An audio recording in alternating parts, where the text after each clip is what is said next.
जायदाद या बूढ़ी आशीर्वाद। रमा, जो कि 15 साल से बिस्तर पर थी, उनको देखकर लगता था कभी बहुत ही खूबसूरत, होशियार व अपने समय की शिक्षित रही होगी, पर अब तो वह दूसरों पर ही निर्भर थी। हालांकि भरा पूरा परिवार था, 4 बेटे, 4 बहुएं, उनके भी बच्चे, पर वह तो शायद अभागी रुचिका की ही जिम्मेदारी थी। रुचिका रमा की बेटी सुखदा की बेटी थी। सुखदा और उसके पति एक दुर्घटना में चल बसे थे। नानी रमा अपनी इस बेटी की निशानी को अपने साथ ले आई। बहुत छोटी रुचिका मामियों की आंखों पर कांटा थी, पर उस समय रमा के पति जीवन लाल जिंदा थे। वे सरकारी ओहदे पर थे, उनके सामने कोई बोल नहीं पाता था। धीरे धीरे रुचिका बड़ी होने लगी। जीवनलाल को दिल का दौरा पड़ा और वह ईश्वर के पास चले गए। रमा ने भी बिस्तर पकड़ लिया। सारा काम रुचिका के ऊपर आ गया। वह पढ़ने में होशियार थी। उसकी पढ़ाई के खर्चे के लिए जीवनलाल ने पहले से ही बैंक में रुपए डिपॉजिट कर दिए थे।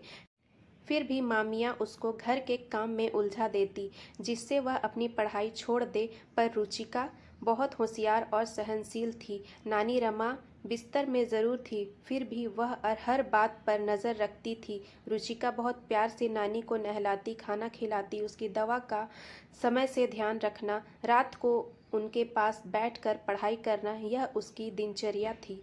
रुचिका का पोस्ट ग्रेजुएशन का अंतिम पेपर था। नानी की सलाह से ही कुछ प्रतियोगी परीक्षाओं के कंपटीशन के पेपर भी दिए थे। मेरे भाई बहन भी रुचिका को परेशान करने में पीछे नहीं थे, पर लाचार नानी उसकी शक्ति थी। कुछ हफ्तों में रमा की तबीयत बहुत अधिक खराब हो गई। रात को रमा रुचिका से बोली, बिटिया, तूने मेरी बेटी की कमी पूरी की है। शायद वह होती तब वह भी मेरी इतनी सेवा नहीं करती। तेरे नाना कहते थे, रमा ये चारों नालायक हैं, बस पैसे के लिए मुझसे डरते हैं।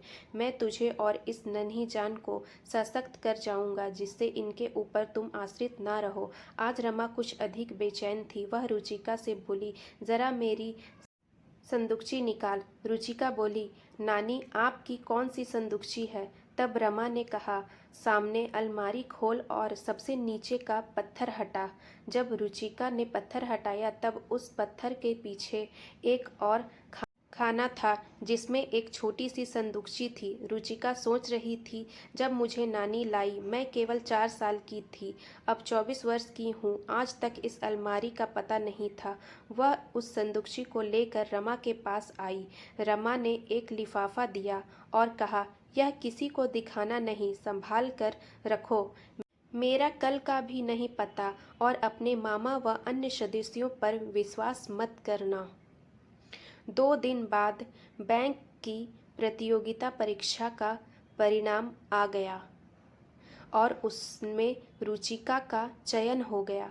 रुचिका जल्दी से रमा के पास आई, बोली, नानी अब मेरी नौकरी पक्की, आप हमेशा मेरे साथ रहेंगी। रमा ने अपने हाथ उसको आशीर्वाद देने के लिए उठाया, बस सर पर हाथ रखा और स्वयं का सर एक और ढुलक गया।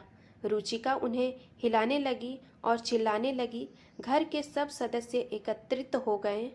रुचिका रो रही थी, पर अब नानी कहाँ थी? शायद उनकी जिम्मेदारी पूरी हो गई थी। उनके क्रियाक्रम की तैयारी होने लगी। चारों बेटे और चारों बहुओं ने कानाफूसी शुरू।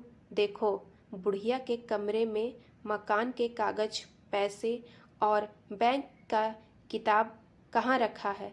रुचिका को तो अपना ही होश नहीं था। जिंदा पर तो रमा के कमरे में कोई नहीं जाता, पर अब एक एक करके जा रहे थे। पर वहाँ कुछ था ही नहीं, बस कुछ नकदी और कुछ सोने के आभूषण मिले। घर के कोई कागज नहीं मिले। जब सब कार्यक्रम खत्म हो गए और रुचिका भी अपनी सर्विस के लिए जाने लगी, तब उसने अपना सामान रखने के लिए बक्सा खोला। नानी का लिफाफा दिखाई दिया।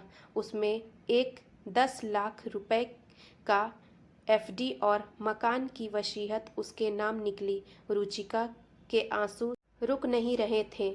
वह सोच रही थी कि नानी, मैंने इस धरोहर के लिए आपकी सेवा नहीं की थी। मुझे तो बस आपका साथ और आशीर्वाद चाहिए था।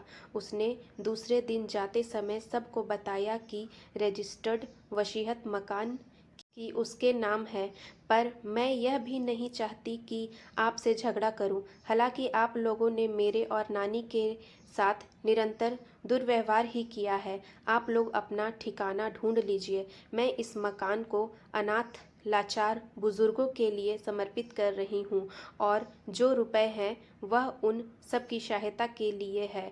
मुझे नानी की सेवा का फल मिला है। मैं चाहती हूँ ऐसे ही मैं अपना कर्म करूं और सब बुजुर्गों का मुझे मिले। इसीलिए कहते हैं दोस्तों, अपने घर के बुजुर्ग का खास कर ध्यान रखना चाहिए। और कहानी अगर अच्छी लगी हो तो प्लीज़ चैनल को सब्सक्राइब कर लीजिए ताकि ऐसे अच्छे अच्छे कहानी और आपको सुनने को मिले। मिलती हूँ नई कहानी के साथ। Bye bye.